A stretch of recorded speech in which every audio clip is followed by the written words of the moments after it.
जी part 2 start हो गया है। भाईजान वो कह रहा है इक्विपमेंट जो एक्वायर हुआ ड्यूरिंग द ईयर, ये लिखा हुआ है सम पेमेंट्स ड्यूरिंग 18, हमारे साल में कुछ पेमेंट्स हैं जिसमें इक्विपमेंट की पेमेंट है, मतलब ये ड्यूरिंग द ईयर एक्वायर हुआ है।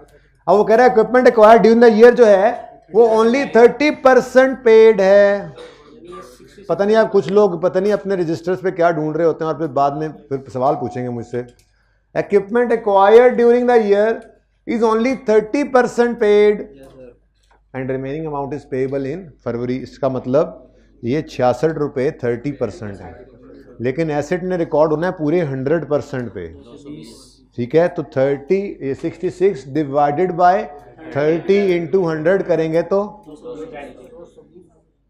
ये मैं कह सकता हूं डेबिट करो इक्विपमेंट को कितने से, 220 से। क्यों? क्योंकि बैंक में जो पेमेंट है वो 30% है और एसेट पूरी अमाउंट से रिकॉर्ड करना है, तो 66/30 इंटू 100 220। बैंक में से पे हो गया 66, तो बाकी क्या है पेएबल। अब ये डबल एंट्री पोस्ट करनी है। ठीक है, मेरी ये सजेशन है कि आपने इस एंट्री को लिखना नहीं है, अगर फंस जाओ तो अलग बात है, फिर लिख लो, फिर इसको वर्किंग का नंबर दे देना, फिर ताकि ये वर्किंग्स दोबारा ना कर रहे हो, बैलेंसिंग लिख रहे हो। ये बैलेंस ही निकला है, पेएबल फॉर इक्विपमेंट मैंने क्या निकाला है जी, बैलेंसिंग निकाल ली। वैसे 70% भी कर सकते थे आप। तो ये वर्किंग ना करें, मेरी सजेशन है, बल्कि इस तरह से एंट्री डायरेक्ट करें। क्या नाम है इसका, इक्विपमेंट है, किधर है इक्विपमेंट, ये पड़ा है 220 से इक्विपमेंट डेबिट, और यहां पे लिख लो एडिशन। याद है बचपन मैंने कहा था ये एंट्री लिखने के 3 तरीके हैं, वो शुरू की हुई बात आज आखिर में आके काम आ रही है। इस एंट्री करने के 3 तरीके हैं, कैश और पेएबल अलग अलग लिखो, 30 और 66 और 154, या कैश एंड पेएबल लिख लो या एडिशन ही लिख लो, सब सही है। ठीक है, तो हमने फिर फाइनल ये डिसाइड किया था कि सबसे बेहतर तरीका यही है कि आप एडिशन लिख लिया करें। ठीक है जी, एडिशन कैसे निकाला है 220, ये एग्जामिनर को बताना पड़ेगा। 66 को आपने डिवाइड किया 30 से और मल्टीप्लाई किया 100 से, तो आपका ये 220 आया है। अब डेट गिवन नहीं है तो साल का पहला दिन अज्यूम करेंगे और सारा साल इसको डेप्रिशिएट कर देंगे। ठीक है, ये हो गया जी equipment debit. Equipment debit bank 66 से क्रेडिट, और करंट लायबिलिटीज में पेएबल फॉर इक्विपमेंट क्रेडिट। अच्छा, अब अगर तो आपने इस एंट्री को वर्किंग नंबर अलॉट कर दिया है अपने पास, तो फिर यहां पे वर्किंग नंबर लिख दो, क्योंकि वहां पे मैंने बैलेंसिंग पहले ही लिख दी है। और अगर मेरी तरह आप कह रहे हो कि डायरेक्ट करना चाह रहे हैं, तो फिर यहां पर लिखना पड़ेगा आपको 220 माइनस 66। ये बात समझ आई है मेरी? ठीक है ना, या तो वर्किंग कर, अगर आपने वर्किंग बना दिया इसको, जो कि मैं कह रहा था रहने दो, जबानी करो एंट्री, अगर आपने वर्किंग नंबर दे दिया उसको, तो यहां वर्किंग नंबर लिखो, फिर यहां भी वर्किंग नंबर लिखो, सब कुछ तो यहां हुआ पड़ा है, और अगर नहीं तो फिर ब्रैकेट्स में शो करनी पड़ेगी वर्किंग। ओके,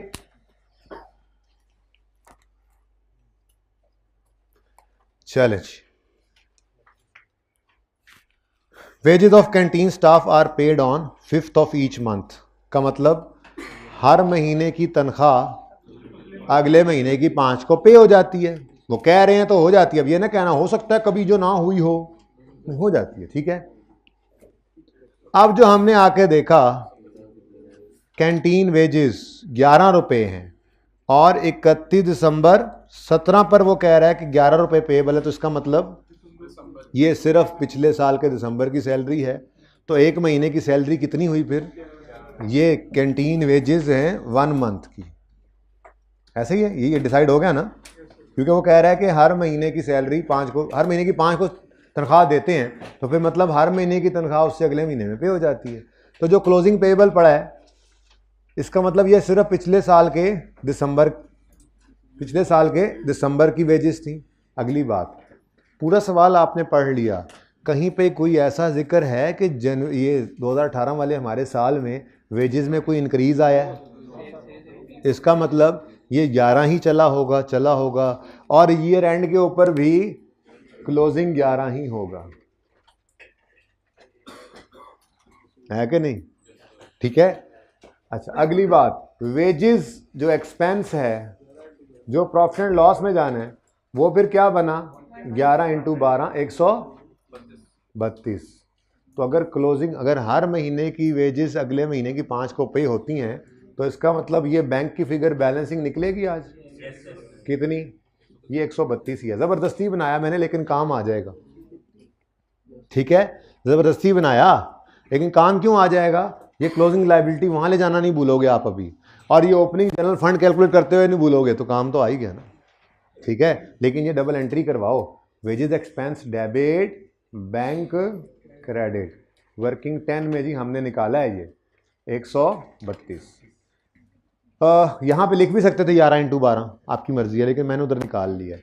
अच्छा देख रहे हो और कर रहे हो, आज ना इसने क्लोजिंग मिसिंग किया हुआ है, पता नहीं डेबिट साइड पे आता है या क्रेडिट साइड पे आता है, तो जो वो निकलेगा बैलेंस शीट में लिखवाना है उसने, आज फनकारी ये लगा दो, इसलिए डाटा देखो सारा ही आता जा रहा है। देखो इवन के ये वेजेस का भी कैश हमने वहां से निकाल दिया जो पे हुआ है। गौर कर रहे हो अप्रोच इसकी, ये समझ आ गया जी। अच्छा अगर मिसाल के तौर पर मैं अब सवाल को थोड़ा बदलता हूँ, सवाल में पर्चे में ऐसे एडजस्टमेंट आए, मिसाल के तौर पे ये ज़रा दरवाजे करीब खड़े होकर सुन ज़रूर लेना एडजस्टमेंट कैसे आए। नहीं सर मुझे बहुत जल्दी है। ऐसे कहे कि जी मिसाल के तौर पे 30 जून तक सैलरीज जितनी भी थी, मीनो बोले with effect from 1 July salaries are increased to 15, तो मैं क्या कहूँगा 1 जुलाई से ये बढ़ गई है तो फिर क्लोजिंग 15 लिखूंगा, क्या आखिरी महीने की 15 होगी।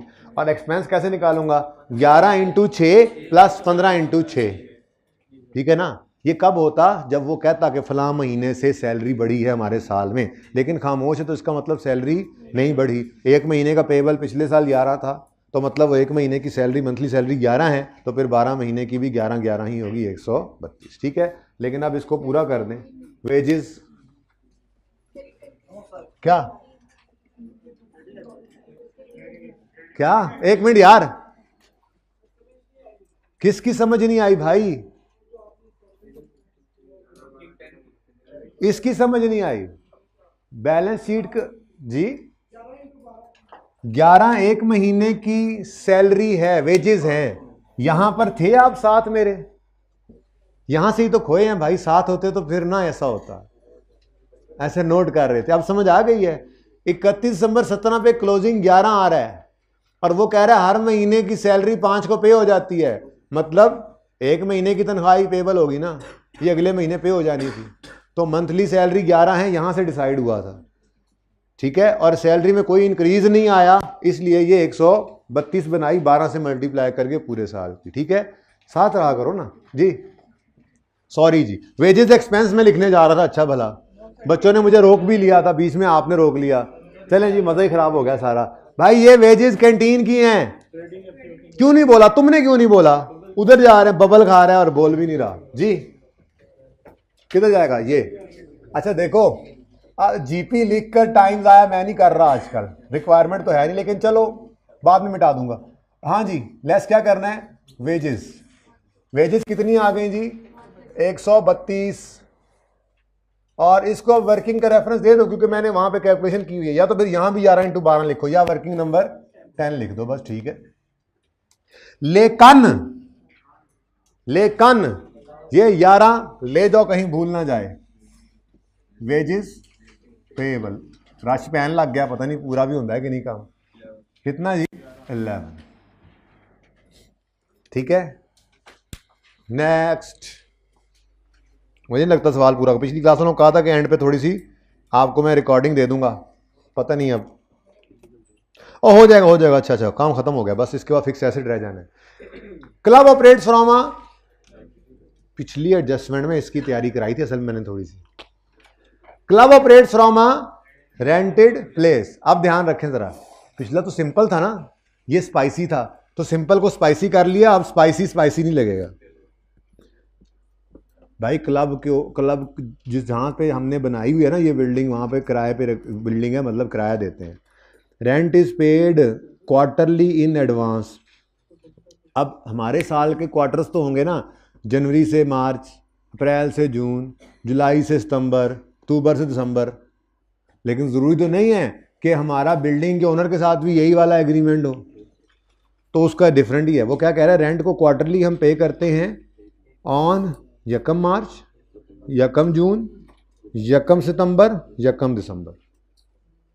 यानी यकम मार्च को जो पे करेंगे वो मार्च, अप्रैल, मई, फिर क्वार्टर पूरा हो गया।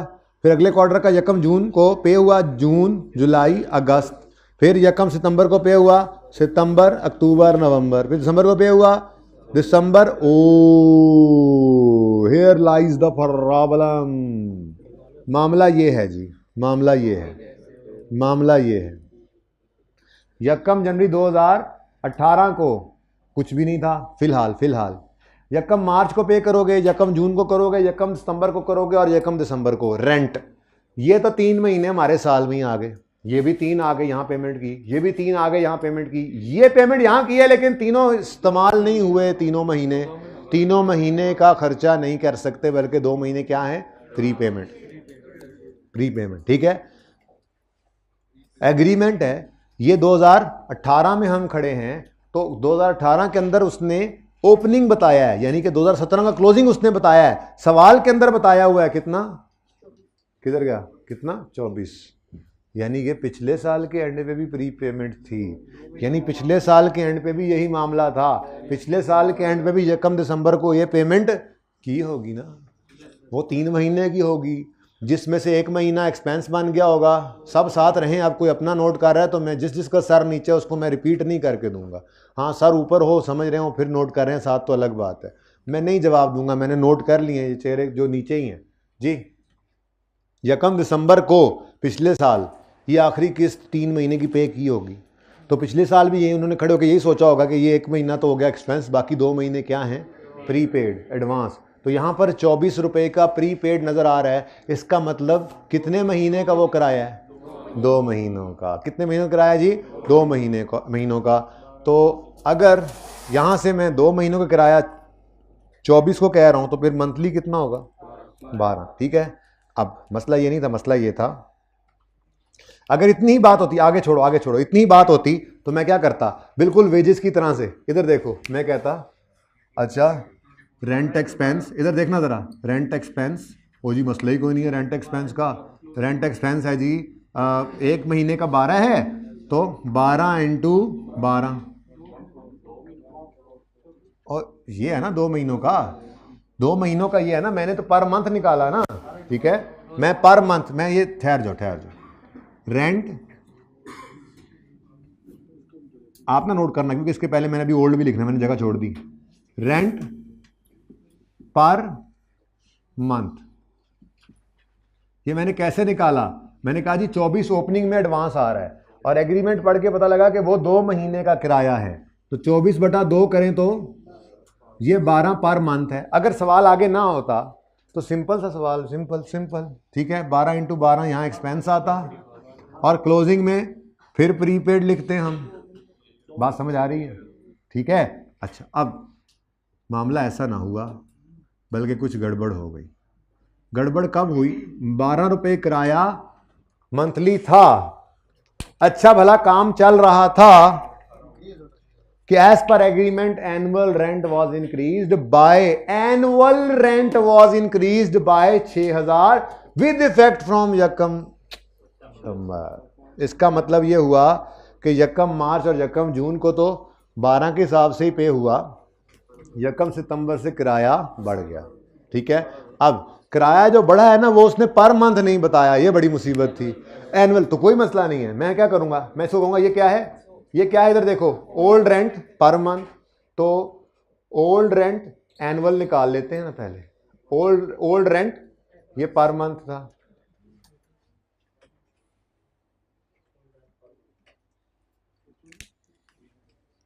Old rent annual. अब एनुअल निकालना है तो क्या करोगे भाई, 12 × 12 कितना, 144। अब उसने कहा है एनुअली 6 का इंक्रीज है, तो न्यू रेंट एनुअल कितना है जी, 144 + 6 150। अब इससे मैं मंथली निकाल लेता हूं और अपनी कैलकुलेशन दोबारा कर लूंगा। ठीक है जी, न्यू रेंट अच्छा जी, कर सकते हैं। न्यू रेंट मैंने समझाना था भाई सबको, पर मंथ तो 150 डिवाइडेड बाय 12, ठीक है जी। अब मसला क्या है? अब मसला ये है कि जुलाई, जनवरी, फरवरी, मार्च, अप्रैल, मई, जून, जुलाई, अगस्त, ये 8 महीने तक 12-12 रुपये किराया रहा पर मंथ, और फिर सितंबर, अक्टूबर, नवंबर, दिसंबर, ये 4 महीने 12.5 हो गया। अब आपकी मर्जी है, ओपनिंग आपके पास है, आप चाहो तो क्लोजिंग निकालो, आप चाहो तो एक्सपेंस निकालो, कैश को बैलेंसिंग निकालो, आप चाहो तो कैश निकाल के एक्सपेंस बैलेंसिंग, क्या करना चाहोगे? क्लोजिंग भी निकाल। अच्छा, कैश ना किताब के अंदर मेरे ख्याल में पहले निकाला हुआ है, मैं कहता हूं कैश ना निकालो, आज वो बैलेंसिंग निकालते हैं, एक्सपेंस निकाल ले, बड़ा सिंपल है। पिछली क्लास में मैंने कैश पहले निकलवाया है और एक्सपेंस बैलेंसिंग निकलवाया है, शायद इस क्लास के अंदर मैं पहले एक्सपेंस निकलवा देता हूं, कैश बैलेंसिंग, और ये पार्ट एंड पे तोड़ दूंगा, ठीक है। तो चेक करो जरा, एक्सपेंस की फिगर इधर आएगी, रेंट एक्सपेंस, इधर देखो जरा, 12 रुपये पर मंथ रेंट था, कहां से आया पता लग रहा है? 12 रुपये, कितने महीने तक? सितंबर तक, ये 31 अगस्त तक 8 महीने बनते हैं भाई, प्लस 12.5 इंटू 4, टोटल 146, ये रेंट एक्सपेंस आ गया। अब क्लोजिंग प्रीपेड निकालना चाह रहा हूं, क्लोजिंग प्रीपेड कैसे निकलेगा? अब कितने महीने? 2 महीने प्रीपेड होना है, जब सुकून से निकल आया हुआ है ऑलरेडी पर मंथ, तो इस 12.5 को पकड़ो, इसको 2 से मल्टीप्लाई करो, 25 क्लोजिंग प्रीपेड आ गया। तो यहाँ पर कैश की बजाय बैंक की लिखे ना, हमारा तो बैंक ही चल रहा है, बैंक बैलेंसिंग आ गया, कितना जी? 147। पिछली क्लास में मैंने ये पहले निकलवाया, उसका क्या तरीका था? मैंने ये कहना था जी कि यकम मार्च को पे हुआ 12 इंटू 3, फिर यकम जुलाई को, यकम जून को पे हुआ 12 इंटू 3, फिर यकम सितंबर को 12.5 इंटू 3, फिर यकम दिसंबर को 12.5 इंटू 3, तो ये 147 निकाल लिया था। फिर ये बैलेंसिंग निकाला था, रेंट एक्सपेंस, ठीक है। लेकिन सवाल तो पूरा हो ही गया ना, दोनों तरह से पता होना चाहिए आपको।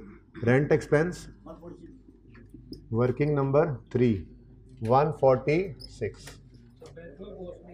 करता हूं, रेंट डेबिट, बैंक क्रेडिट, कितना? 147। यहां पे बताओ, रेंट ही लिख रहा हूं मैं, एक्सपेंस नहीं लिख रहा, वर्किंग नंबर 3, और क्लोजिंग करंट एसेट्स में आ गया, एडवांस रेंट लिख लो या प्रीपेड रेंट लिख लो, मर्जी है, एडवांस रेंट 25 हो गया, पहले 24 था, 25 हो गया, ठीक है। अच्छी एडजस्टमेंट थी ये भी।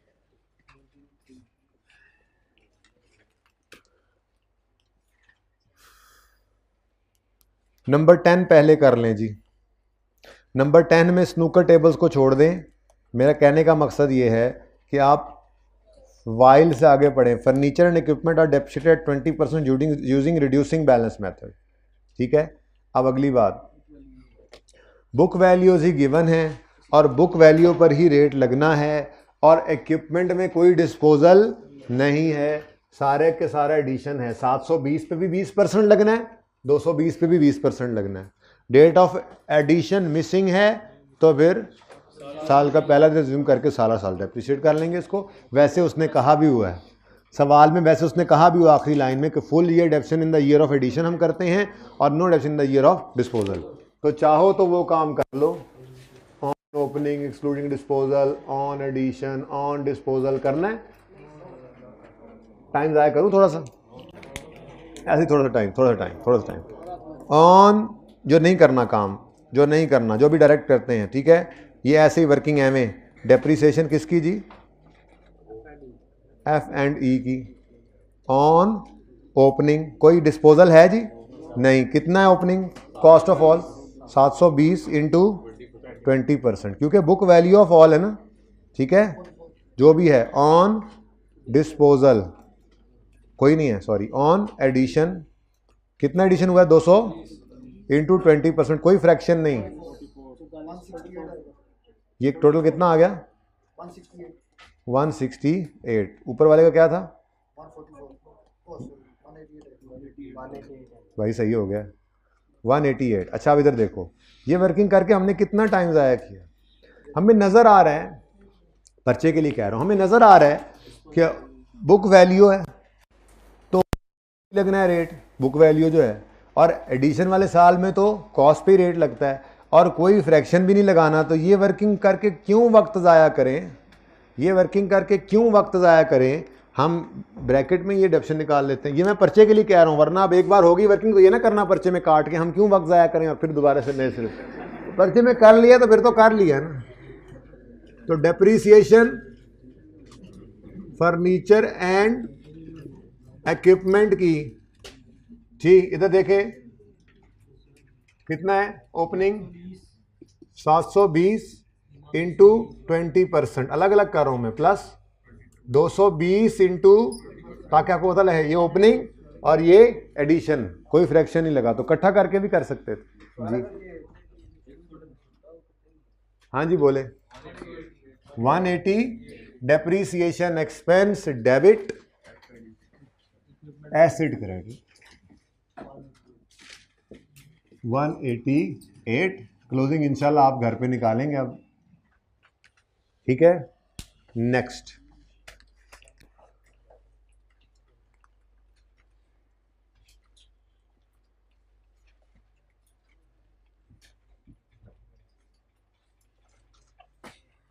जी बच्चों, नेक्स्ट रह क्या गया है, रह गया स्नूकर टेबल्स, और स्नूकर टेबल्स आर डेप्रीशिएटेड एट 12.5%, लेकिन on straight line method, on straight line method. अब मसला क्या है, मसला ये है कि हमें सवाल के अंदर बुक वैल्यू गिवन है, हमें डेप्रीसिएशन निकालनी है तो ओपनिंग एसिड्स की कॉस्ट चाहिए, ठीक है।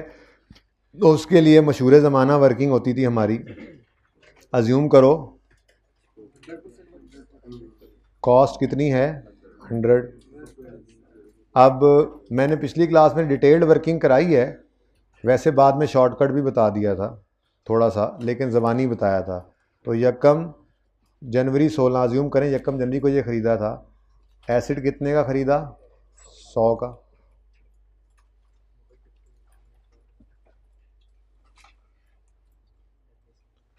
अच्छा जी। उसके बाद डेप्रिसिएशन की परसेंटेज क्या है 12.5%, तो 31 दिसंबर 16 तक डेप्रीशिएट हुआ ये 12.5, उसके बाद फिर ये डेप्रीशिएट हुआ 12.5 और बुक वैल्यू आ गई 75। ये बुक वैल्यू है 31 दिसंबर 17 या यकम जनवरी 18, जो भी कहें, ठीक है ओके। अब हमें सवाल के अंदर रुपीज़ में ये फिगर गिवन है, ये 960 रुपीज़ क्वेश्चन में, बैलेंस शीट जो उन्होंने पिछले साल की दी थी उसमें ये 960 ही तो आ रहा था, ठीक है। अब इस 960 से कॉस्ट निकल सकती है, 960 है 75%, तो 100% क्या होगा 1280, ये आ गई सारों की कॉस्ट, ठीक है। अच्छा इसका शॉर्टकट क्या था, इसका शॉर्टकट ये था कि आप यूं कहते कि ये जो 960 है ये 2 साल डेप्रीशिएट हुआ है, स्ट्रेट लाइन है, जैसे थोड़ी देर पहले भी बताया था, ये 2 साल डेप्रीशिएट हुआ है, तो 12.5% एक साल की डेप्रीशिएशन है, तो इसका मतलब 12.5 और 12.5 25% डेप्रीशिएट हो गया, तो कितना रह गया 75। तो ज़बानी भी कर सकते थे ये काम कि आप 960 डिवाइड बाई, कहते ये 75 है, डिवाइड बाई 75 इंटू 100, ठीक है। लेकिन चलो अब तो निकल आया 1280, ये है जी कॉस्ट ऑफ ऑल, ठीक है। लेकिन अब डेप्रीसिएशन जब निकालने लगेंगे तो एक डिस्पोजल भी है भाई, ये कॉस्ट ऑफ ऑल है, ठीक है। अब वो कह रहा है balance of snooker tables as at 31 December 17 represents book value of 5 similar tables. इसका मतलब अगर 1280 रुपये 5 की कॉस्ट है, ठीक है, सारों की कॉस्ट है, तो एक की कॉस्ट ऑफ 1 टेबल वो निकलेगी जी 1280 बटा 5, सिंपल 256। लेकिन ये कॉस्ट है, स्ट्रेट लाइन डेप्रिसिएशन निकालनी है ना भाई अभी तक तो, ठीक है। तो ये मैंने ज़रा एक छोटी सी वर्किंग कर ली, ठीक है। और ये कैसे हुई है समझ नहीं आ रही अब। 1280/5, ठीक है जी, ओके डन। अब अगर मैं डेप्शन निकालने आऊँ तो मैं कहूँगा जी 1280 कॉस्ट ऑफ ऑल है, माइनस 256 कॉस्ट ऑफ डिस्पोजल है, इज इक्वल टू इंटू 20 नहीं 12.5। स्ट्रेट लाइन में कॉस्ट पे रेट लगता है ना। आंसर 128। कोई एडिशन है जी? नहीं है। डिस्पोजल है जी? बिल्कुल है, लेकिन इस साल में डेप्रिसिएशन कोई नहीं, यानी कि यहाँ पे भी मैंने फजूल में ही टाइम ज़ाया किया 128 की डेप्रिसिएशन निकालने में।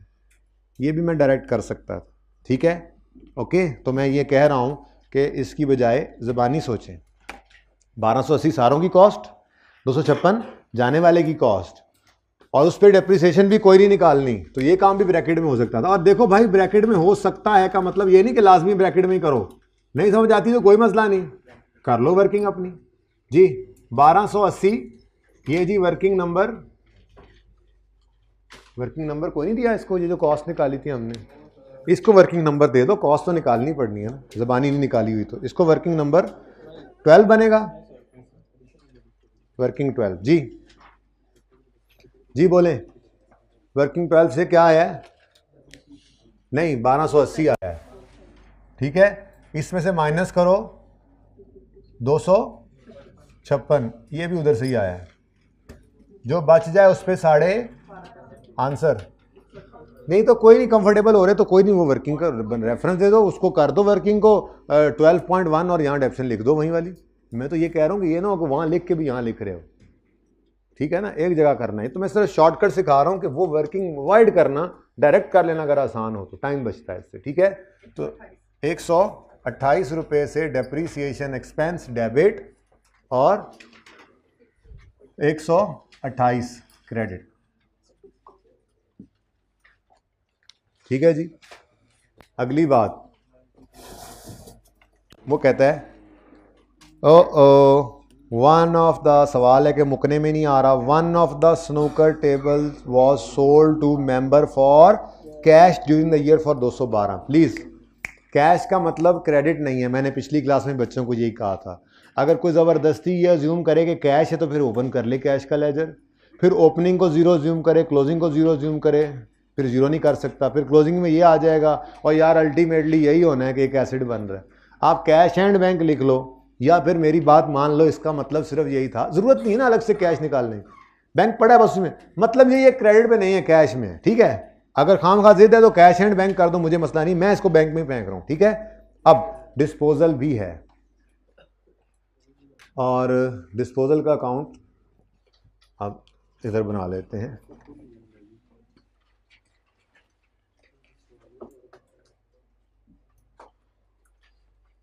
जी नंबर 13 डिस्पोजल। अच्छा, अब डिस्पोजल अकाउंट में एसेट की कॉस्ट ने आना है या बुक वैल्यू ने? मसला ये है कि बुक वैल्यू ने आना है, लेकिन हमारे पास है फिलहाल कॉस्ट। ये 256 उस एक टेबल की कॉस्ट है। हमने डिस्पोजल, पिछली क्लास में मुझे बच्चों ने बताया था, मैंने 256 लिख दिया था, बच्चों ने कहा हेलो भाईजान सब्र करें ज़रा, ऐसे ही बोला उन्होंने। तो फिर मैंने कहा अच्छा 6.1 अगली क्लास में कर लूँगा, आपके लिए भी अपलोड कर दूँगा, ठीक है। तो वर्किंग नंबर 6.1 में मैं क्या करने लगा हूँ, मैं बुक वैल्यू ऑफ डिस्पोजल निकालने लगा हूँ, ठीक है। 256 क्या है? कॉस्ट डिस्पोजल की, और 256 इंटू 12.5%, ये 16, ये एक साल की डेप्शन हो गई ना। अब 16 और 17 2 साल ये हमारे पास रहा था, तो इंटू 2 कर दें, आंसर क्या आता है? 6 है 64, तो इसका आंसर आया होगा। मैं इसका पूछ रहा हूँ टोटल का 192, टोटल टोटल टोटल जी।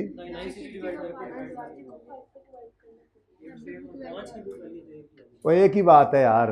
अच्छा नेक्स्ट 192, कॉस्ट निकाल ली ना, ये कॉस्ट निकाल ली। वो कह रहे हैं जी 960 को डिवाइड करें, बिल्कुल सही कह रहे हैं, ये शॉर्टकट बिल्कुल लग सकता है। मैंने तो बताया कॉस्ट से बुक वैल्यू, यहाँ पे आनी बुक वैल्यू चाहिए, तो रेपिटेशन नहीं की कि जी इधर भी शॉर्टकट, इधर वाली चीज़ उधर उधर, होना ऐसे है कॉस्ट माइनस एक्यूमुलेटेड डेप्शन, लेकिन वो होती बुक वैल्यू ही है।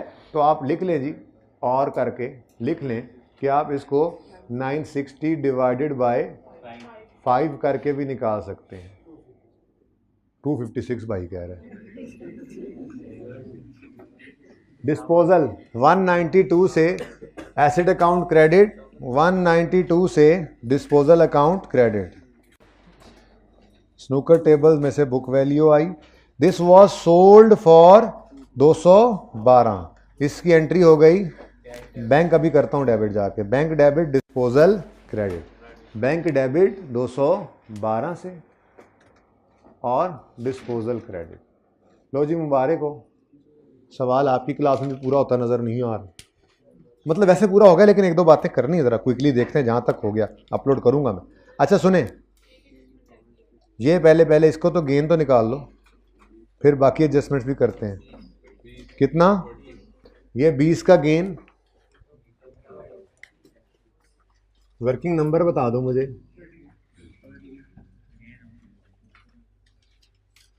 कितना? 20। जी बेटा कौन सी एडजस्टमेंट रहेगी? हैं?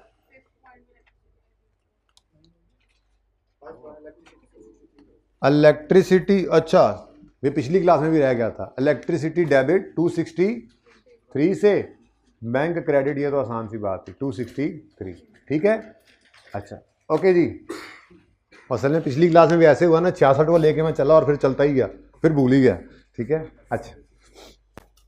अच्छा जी, अब सवाल खत्म है,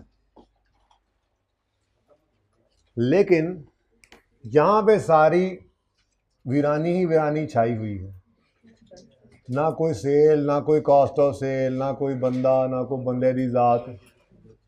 एक तो ये भी नहीं निकल रहा, और दूसरा अब जाहिर सी बात है कि बैंक अकाउंट है, ये सेल्स क्रेडिट होनी है और बैंक में ये भी डेबिट होना है, ये भी पता लग रहा है मुझे, क्योंकि अगर सेल्स हुई हैं तो कहाँ गए पैसे? डेटर तो है नहीं, बैंक में ही आए होंगे, बैंक या कैश आपने इकट्ठा किया है तो कैश एंड बैंक में आए होंगे, ठीक है। आप इसको बहुत परेशान हो ना, कैश एंड बैंक भी कर सकते हैं, ठीक है ना, कैश एंड बैंक भी कर सकते हैं, जिसको रिसीट एंड पेमेंट जैसे कहते हैं, ठीक है ना। अब दोबारा से नहीं भाई, पहली बार सुना करो, बैंक डेबिट सेल क्रेडिट वाली फिगर भी हमारे पास नहीं है, होनी तो है, क्योंकि कैंटीन है तो सेल्स भी हैं, सेल्स है तो डेटर नहीं है तो कैश ही है, कैश या बैंक। सेल भी नहीं है, कॉस्ट ऑफ सेल भी नहीं है, आखिर ही हुई पड़ी है। चलो अल्लाह का नाम लेके अब आपने जो इसको बैलेंस करना शुरू करना है, देखते हैं 2-4 मिनट में जितना हो गया, बैलेंस करना शुरू करना है। तो ये अकाउंट बैलेंस होकर क्या देगा? इनकम बताएं, कोई और दो ब्लू, सही नहीं, मज़ा नहीं आया। अच्छा इधर देखें ना, बताएं, रुके, ये निकल आएगा, ये इनकम इधर जाएगी, ये क्लोजिंग एडवांस करंट लायबिलिटीज में, क्लोजिंग रिसीवेबल करंट एसेट्स में। डन कर लोगे, आगे बढ़ो। ये तो हो गया, रेंट एक्सपेंस जा चुका और क्लोजिंग भी मैंने पहुंचा दिया है, ठीक है, दिस इज डन, ओके। अच्छा इसने 2 क्वेश्चन मार्क्स दिए, इसने कहा भाईजान आज स्टॉक ही लिख लो, टाइम बहुत कम है, परचेज लिख के काटोगे और फिर स्टॉक लिखोगे, पहली बार ही लिखो। हाँ 536, और यहाँ से 536 को लेके यहाँ गए हम, आज यहाँ पे भी भाईजान पहली बार ही लिख लिया हमने, क्योंकि टाइम कम है, काट के क्या लिखें। और कॉस्ट ऑफ सेल आ गई, मुबारक हो। हाँ 504 ये इधर आया। अब फौरन हमें ख्याल आया, अच्छा तो ये इसलिए था सवाल में, कॉस्ट ऑफ सेल आ गई है और वो 80 है, हमें सेल चाहिए वो 110 है।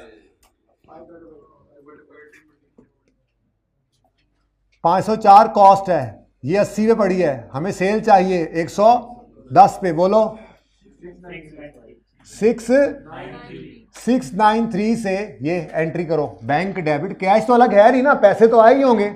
693 से bank debit sales credit, sale है कैंटीन सेल, कैंटीन है ना, कैंटीन सेल्स वर्किंग 1 में हमने निकाली,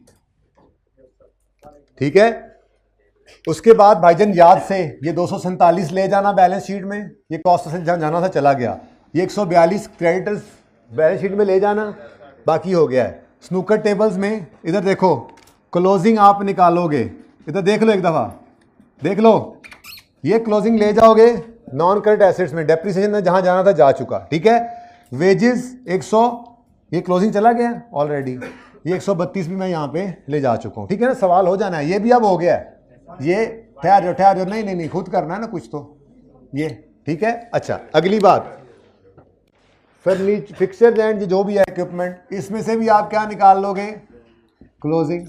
ये क्लोजिंग बैलेंस शीट में, एक्सपेंस पहले जा चुका, बैंक का लेजर अब आके कंप्लीट हो रहा है, लेकिन उसको भी एंड पे करते हैं। पहले इधर देखो, इलेक्ट्रिसिटी एक्सपेंस बैलेंसिंग निकालोगे, और जितना भी निकालोगे हो जाएगा एक्सपेंसेस में, और क्लोजिंग बैलेंस शीट में पेबल या एसेट लायबिलिटी जो भी है। अब देखो ना, ये फनकारी थी असल में, बैंक का क्लोजिंग कहीं नहीं था, तो हर तरफ से कैश वगैरह निकली आ रहे थे। खैर चेक करो, हो सकता है अभी भी ओडी हो सकता है नॉर्मल हो गया हो, ये मुझे चेक कर दो, कैरी डाउन इस तरफ आना है या इस तरफ आना है, मुझे यहां तक याद पड़ता है, पिछली क्लास में तो किया नहीं। इधर ही है 109, ये कहां जाएगा, ये कहां जाएगा, बैलेंस शीट में। सवाल हुआ खत्म। अब आएगा अगला मसला और आखिरी मसला जो होता है, क्या 109, बड़ा पैसा आया अभी एकदम से, ओवरड्राफ्ट से पॉजिटिव हो गए 1094, कोई नहीं, चेक कर लेना, बस कंप्लीट हो गया सारा सवाल। अब क्या रह जाएगा, opening journal fund, trading activity भाई आ जाएगी। अभी यहां से बहुत कुछ आना है, ये इशारा मत करो, ये टिक मतलब आपने करना है, हाँ टिक मतलब हो गया है। मसला क्या है, जनरल फंड नहीं है, और आज शुक्र है हमारा कोई भी मामला पेपर पे नहीं है, सारा कुछ इधर ही है। ओपनिंग कोई नहीं दिया हुआ, वो एसेट्स गिवन है, कुछ गिवन है, कुछ नहीं, वहां से कुछ रह ना जाए सुकून से। Asset liability, asset asset liability, asset asset asset नहीं लायबिलिटी, ब्रेक लगाई जी। उसके बाद लायबिलिटी, उसके बाद कुछ नहीं। अरे तुम भी बच गए। ये अब आप क्या करोगे, सुनो हैं, ठहर जाओ, मैं दोबारा बोल देता, सुनो कैलकुलेटर पे सुनो, प्लस 105 करो, प्लस 105 माइनस 45 प्लस 24 प्लस 215, एक मिनट भाई, प्लस 215 हो गया, माइनस 118, माइनस 118 के बाद प्लस 960, प्लस 960 के बाद माइनस 11, लिखो, माइनस 11 के बाद प्लस 720, उसके बाद माइनस 181, उसके बाद माइनस 23, एक मिनट, उसके बाद माइनस 1344, कितना आता है चेक कर लो जरा, सोल्यूशन में झाती मार के देख लो, यही है।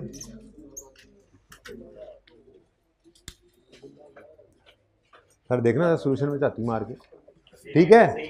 अच्छा, अब होमवर्क में कुछ सवाल देख के ना मैसेज करवा दूंगा, इस सवाल को पूरा करिएगा। जिंदगी रही तो कल होगी मुलाकात। अल्लाह हाफिज।